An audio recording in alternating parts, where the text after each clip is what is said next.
Sydney में भी अभी अटैक हुआ, अब निहत्थे लोगों पर जो आम लोग घूम रहे थे, उसमें जो अटैक हुआ अभी पता चला कि वो पाकिस्तानी था। पहलगाँव में जो है अभी उस पर प्रूफ भी आ गया है, तो उसमें भी पाकिस्तान ने जो है आतंक मचाया। जहाँ भी पूरे दुनिया भर में कहीं भी आतंक मचता है या कुछ भी ऐसी घटना होती है, उसमें पाकिस्तान का ही नाम सामने क्यों आता है? क्या अरे कहेंगे भाई, आप इस पर? अमेरिका में जो 26/11 का हमला हुआ, आप हुँ। देखो, उसमें लादेन इन्वॉल्व था। अमेरिका में हमला हो रहा है ना। अब अमेरिका कैसे पाकिस्तानियों के साथ खेलता है देखो।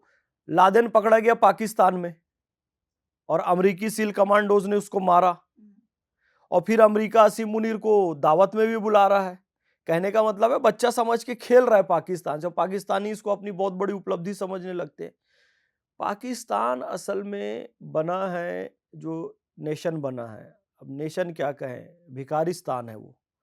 उसके 2-3 फैक्ट मैं आपको बताता हूँ। पाकिस्तान का नाम है पूरा इस्लामिक रिपब्लिक ऑफ पाकिस्तान, यानी एक इस्लामिक देश है। उसको बनाया किसने? फैक्ट है ये, हवा हवाई बात नहीं है। पाकिस्तानी मेरे भाई देखें, पाकिस्तान को बनाया है जिन्ना ने। जिन्ना सुअर खाता था, जो कि इस्लाम में सख्त मना है। जिन्ना शराब पीता था। जिन्ना अलग अलग स्त्रियों के साथ संबंध में रहता था। इस्लाम में 5 फर्ज है, कलमा, नमाज, रोजा, हज और ज़कात। जिन्ना कभी नमाज नहीं पढ़ा जीवन में। जिन्ना कभी हज करने नहीं गया। जिन्ना कभी ज़कात नहीं दिया। जिन्ना कभी रोजा नहीं रखा। सुअर और शराब पीने वाले जिन्ना ने बनाया इस्लामिक रिपब्लिक ऑफ पाकिस्तान। तो सोचो वो नेशन कैसे बनेगा। और पाकिस्तान वाले भी बड़े खुश होते, जिन्ना को कायदे आजम कहते हैं, रहमतुल्लाह अलैह कहते हैं, वली अल्लाह कहते हैं। यानी अल्लाह का वली शराब पीता है पाकिस्तानियों, अल्लाह का वली सुअर खाएगा पाकिस्तानियों। इतनी तुमको शर्म नहीं है।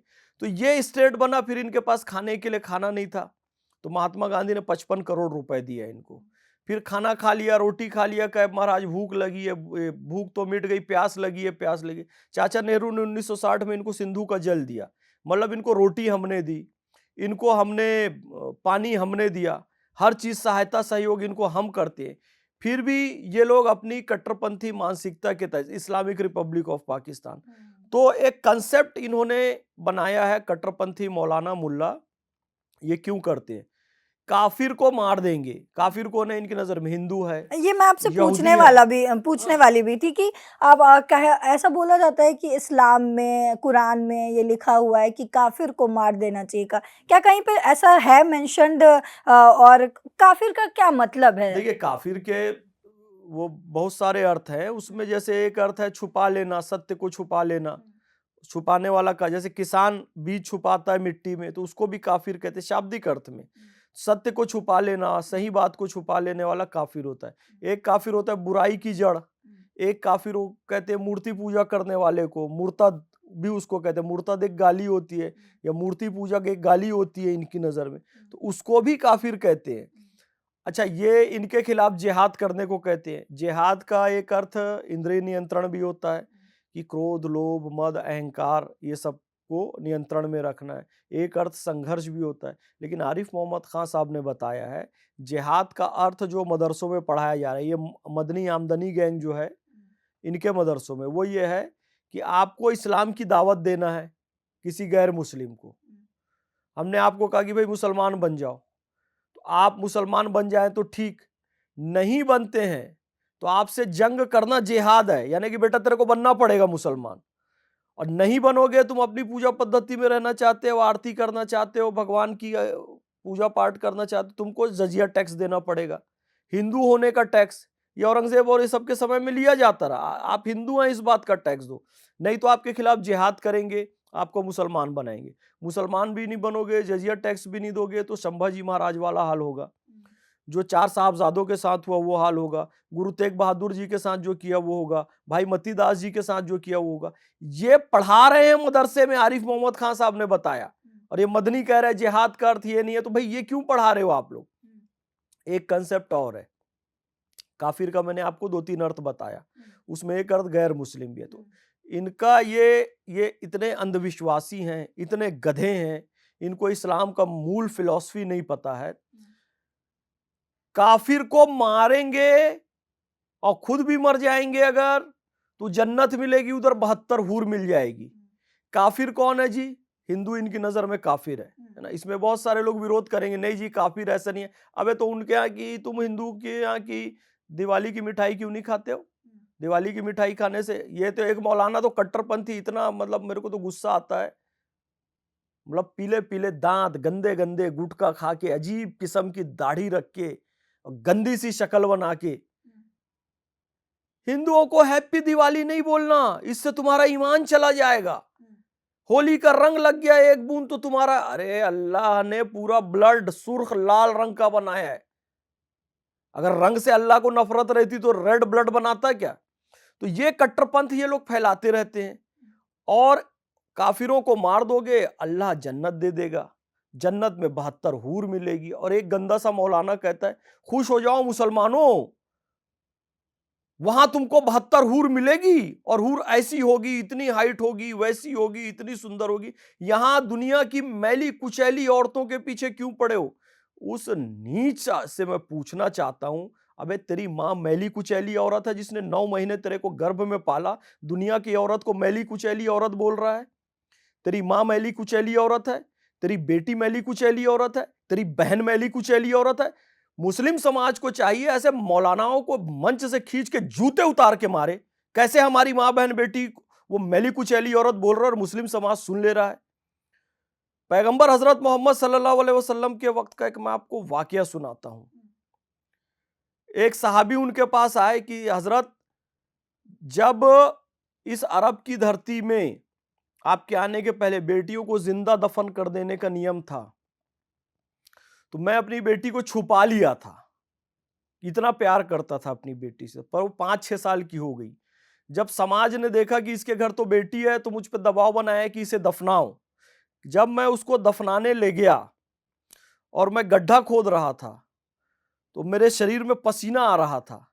तो वो मेरी बेटी मेरे माथे से पसीना पोंछने लगी अपने कपड़े से, और सोच रही थी कि बाबा गड्ढा खोद रहे हैं, इनको तकलीफ हो रही है, वो भी गड्ढा खोदने लगी। मैं उसको दफनाने के लिए गड्ढा खोद रहा हूं, वो मेरा पसीना पोंछ रही है, वो खुद गड्ढा खोदने में मदद कर रही है, वो इतना मुझसे प्यार करती है।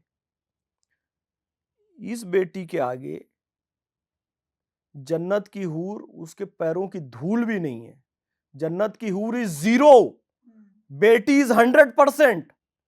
ये गंदा, मेरे मुंह से तो गाली निकलती है, आप लोगों को कट लगाना पड़ेगा, बीप बीप करना पड़ेगा। अरे गाली क्या, ये गाली खाने लायक है के बच्चे? नहीं नहीं नहीं, गाली ये है गाली खाने लायक पल्लवी जी?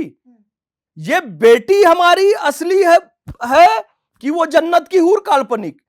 हजरत उम्मे सलमा पैगंबर हजरत मोहम्मद सल्लल्लाहु अलैहि वसल्लम की पत्नी, उन्होंने पूछा, देखो रैशनल आदमी कैसे हो, पैगंबर हजरत मोहम्मद सल्लल्लाहु अच्छा, अलैहि वसल्लम हर जगह फैज खान जी, ये चाहे कोई भी मुद्दा हो, उसमें मुसलमान का एक अलग ही स्टैंड, अलग ही टेक। जैसे कि अभी हम बात कर रहे थे कि जो हिंदू है वो काफिर है, तो क्या ये मुसलमान समाज को बदनाम करने के लिए जानबूझकर पूरे मुसलमान समाज को टारगेट करने के लिए ऐसा किया जा रहा है, या फिर मतलब क्या वजह क्या है इसके पीछे? नहीं, कोई बदनाम करने नहीं किया जा रहा है, ये सब बहाना है।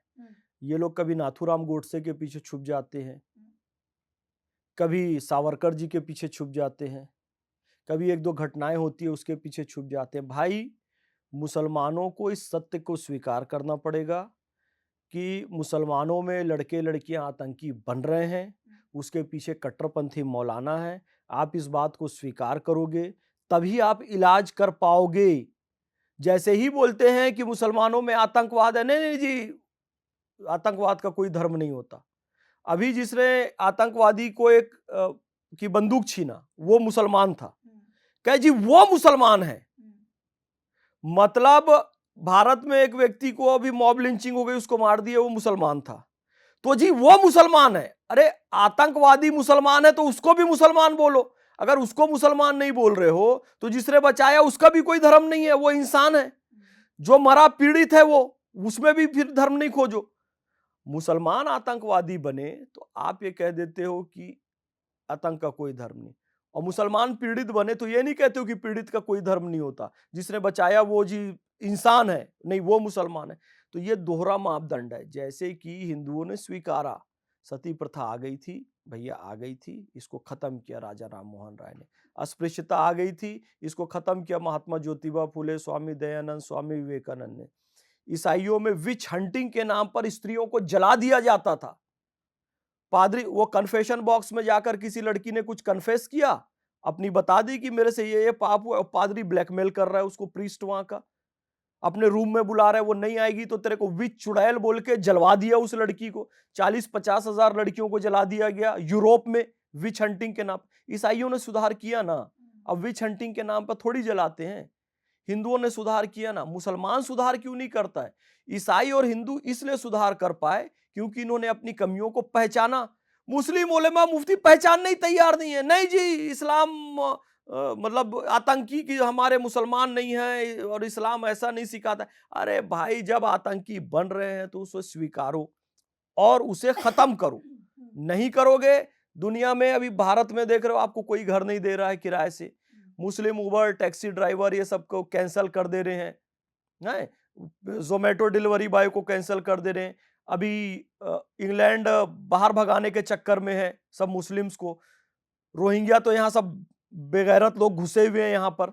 भाई, आप सच्चाई स्वीकार करके अपनी गलतियों को नहीं सुधारोगे, पूरी दुनिया में जलील होगे। मुसलमानों में एक धर्म सुधार आंदोलन, समाज सुधार आंदोलन चलाने की आवश्यकता है। ये हूर का कोई टूर होता ही नहीं है। इस कंसेप्ट को टोटल खत्म करने की जरूरत है। मैं फिर कह रहा हूं, ये इस्लाम के अनुसार बता रहा हूं कि जब पैगंबर हजरत मोहम्मद सल्लल्लाहु अलैहि वसल्लम की पत्नी ने पूछा, हजरत उम्मे सलमा ने, जन्नत की हूर ज्यादा सुंदर कि मैं ज्यादा सुंदर, तो क्या कहा पैगंबर हजरत मोहम्मद सल्लल्लाहु अलैहि वसल्लम? जन्नत की हूर को सुंदर बोलेंगे अपनी पत्नी के सामने? उन्होंने क्लियर कहा कि एक ईमान वाली दुनिया की औरत जन्नत की हूर से कहीं श्रेष्ठ है। उन्होंने कहा जन्नत की हूर की सरदार आपकी यहां की पत्नी होगी। उन्होंने कहा मां के कदमों में जन्नत है। फाइनली श्रेष्ठ किसको बता रहे हैं, जन्नत की हूर को या यहां की स्त्री को? यहां की स्त्री को बता। उन्होंने बिल्कुल रैशनल पर्सन है, उन्होंने सब बता दिया। मौलाना खूसट अभी भी उधर 72 हूर के चक्कर में आतंकवाद फैला रहा है। आम मुसलमान परेशान हो रहा है, कोई उनसे सामान नहीं खरीद रहा है, कोई मुस्लिम प्लम्बर को नहीं बुला रहा है, कोई काम नहीं दे रहा है, काम दे के कैंसिल कर दे रहा है। सुधार करो मुसलमानों, सुधार। गाली दोगे जरूर इस पॉडकास्ट में, गाली देने से क्या होगा? सुधार नहीं करोगे और तुमको तुम्हारे साथ बुरा होगा।